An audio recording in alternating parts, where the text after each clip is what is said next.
यानी ऊतक में हम लोग कौन पढ़ चुके हैं। ऊतक कितने प्रकार के होते हैं? 2 प्रकार के। कौन कौन? पादप ऊतक कितने प्रकार के होते हैं? 2 प्रकार के। कौन कौन? विभजित ऊतक और अस्थायी। विभजित ऊतक हम लोग पढ़ लिए हैं। विभजित ऊतक कितने प्रकार के होते थे? 3 कौन कौन?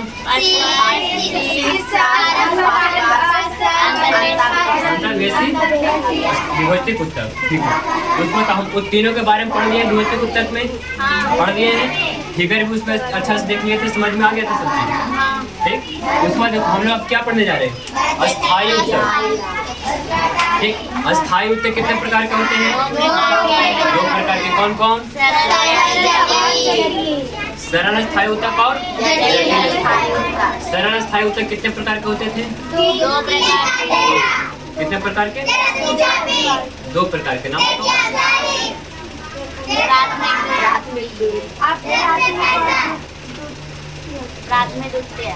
देखिए, रचना के आधार पे कितने प्रकार के होते थे? नाम बताओ। स्थूलन कोण और दृढ़ कोण ऊतक।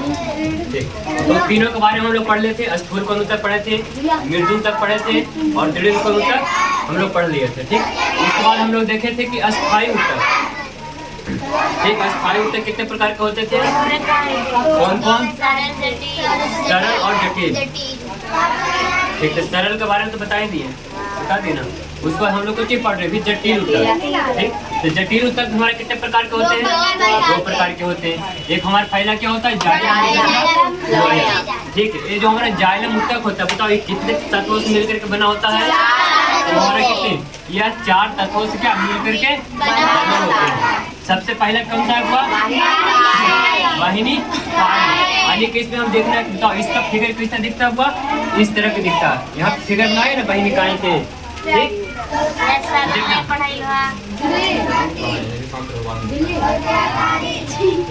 देखो इनकी कोशिका लंबी दोनों सिरे पर नुकीले तथा मृत होती है। बताओ ये जो हमारा ऊतक है, वाहिनिकाएं जो ऊतक है कैसा दिख रहा है? वो लंबा दिख रहा है। ये हमारा लंबा दिख रहा है ना। बताओ इसका जो एक सिरा ये हुआ और एक सिरा ये हुआ, ये कैसा नुकीला दिख रहा है? नुकीला दिख रहा है कि नहीं? दिख रहा है ना। तो इसका बताओ, इसका जो कोशिका भित्ति है हमारा क्या है? कोशिका भित्ति है। ये कैसा दिख रहा है हमारा कोशिका भित्ति? मोटा दिख रहा है कि नहीं दिख रहा है? और ये हमारा जो इसमें जो कोशिका होता है, किसका कोशिका होता है? मृत कोशिका होता है। कैसा होता हुआ? मृत इसकी कोशिका होती है। ठीक, उसके बाद देखना इसकी कोशिका भित्ति मोटी होती है तथा इसमें जीव द्रव नहीं पाया जाता। बताओ इसमें हम लोग कहीं पे पानी का अटैचमेंट किए हैं? यानी कि जीव द्रव इसमें कहीं पे है? गाढ़ा तरल पदार्थ कहीं पे है? नहीं, यानी कि इसमें हमारे क्या जीव द्रव नहीं पाए जाते हैं। इसके बाद देखना है क्या है? यह संवहन पौधों के प्राथमिक तथा द्वितीयक जाइलम में पाया जाता है। बताओ कहाँ पाया हुआ? ये संवहन पौधा, हमारे पौधा होता है वो कैसा होता है? संवहन पौधा।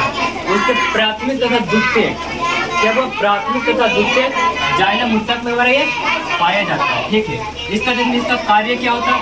ये पौधे की यांत्रिक सहायता देता है। मतलब यांत्रिक सहायता करने के अंदर से क्या करता है? इसको सहायता प्रदान करता है। ठीक है, उसके बाद बताओ यह कौन सी कार्य? जल को तने द्वारा जड़ से कौन सी करता है? पत्ती की ओर ले जाता है। मतलब कि जल कहाँ पे रहता है? जैसे मान लो यहाँ पे क्या है, इधर पर करना चाहते हैं। यहाँ पे मान लो कि हमारा एक पेड़ है। ठीक है,